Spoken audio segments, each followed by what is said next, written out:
Ini adalah liburan keluarga paling kacau. Joko dan keluarganya baru pertama kali liburan bersama, tapi pengalaman yang buruk sudah mereka dapatkan. Mobil mereka terperosok ke dalam lumpur. Joko adalah seorang pekerja keras. Setiap kali bekerja selalu pulang larut malam, sehingga ia sering sekali terlibat masalah dengan mantan istrinya. Joko selalu terlambat menjemput anak-anaknya di sekolah. Walaupun ia sudah berusaha keras, tapi mantan istrinya tetap saja menilai bahwa Joko tak layak untuk mendapatkan hak asuh atas anak-anaknya. Istri baru Joko juga terus berusaha mengambil hati anak-anak. Namun sepertinya ini semua percuma karena para anak-anak juga sudah tak mau lagi mendengar penjelasan apapun dari Joko. Malam ini Joko gagal mendapatkan kesempatan untuk membawa pulang anak-anaknya. Keesokan harinya Joko pun mendapat kabar buruk bahwa kantornya akan memecat salah satu di antara Joko dan Rudy. Manajer mengatakan mereka harus melakukan presentasi pada hari Senin di Burbin. Siapapun yang memenangkan presentasi akan tetap mendapat pekerjaan.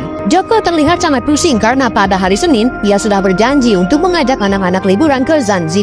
Maka dari itu, saat sedang melakukan mediasi dengan pengacara, Joko harus mencari alasan untuk mengubah rencana liburan mereka. Anak-anak terlihat sangat kecewa karena ayah mereka merubah rencana liburan secara mendadak. Joko mengubah rencana liburan ke Durban dengan alasan ingin liburan dengan mobil agar suasana kekeluargaan lebih terasa. Padahal itu hanya alasannya saja karena ia harus presentasi pekerjaan di Durban. Joko berbohong kepada keluarganya bahwa ini bukan trip pekerjaan karena Joko sudah berjanji pada liburan kali ini ia tidak boleh ada panggilan pekerjaan dan Joko tidak boleh membawa laptop. Tapi tentu saja Joko berbohong. Ia diam-diam membawa laptop dan tidak memberitahukan tujuan sebenarnya mereka ke Durban. Para anak-anak dan istri barunya tentu saja mengira bahwa ini adalah liburan yang sesungguhnya. Karena bagasi tidak muat, Joko pun harus mengeluarkan ban serep dan dongkrak. Perjalanan mereka awalnya berjalan dengan mulus sampai Joko malah dapat pesan dari manajernya dan ia malah diam-diam membaca pesan itu. Karena tidak fokus, mereka pun hampir tabrakan dan Joko malah banting setir sehingga mereka masuk ke dalam lumpur. Ban mobil mereka juga pecah. Joko masih santai karena ia mengira ada ban serep di dalam bagasi, padahal dongkrak dan ban serep sudah dikeluarkan. Terpaksa mereka harus mendorong mobil keluar dari lumpur. Awal yang buruk bagi liburan keluarga ini. Mobil mereka terperosok ke dalam lumpur dan para anak-anak terpaksa harus mendorong sampai mereka terciprat lumpur.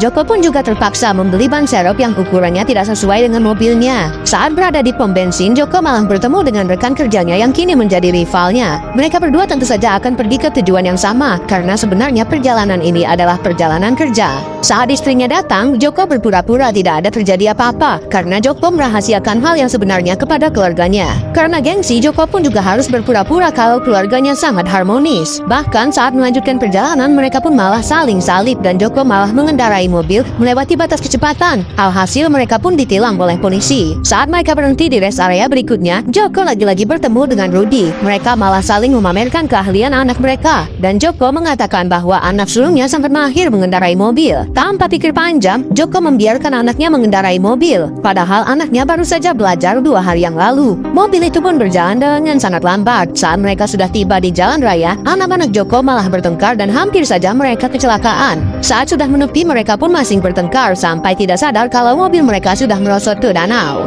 Hari sial tidak ada di kalender. Itulah yang sedang dialami oleh keluarga kecil ini. Mobil mereka meluncur ke danau. Hal ini hanya karena gengsi seorang Joko yang ingin membanggakan anaknya di depan saingannya.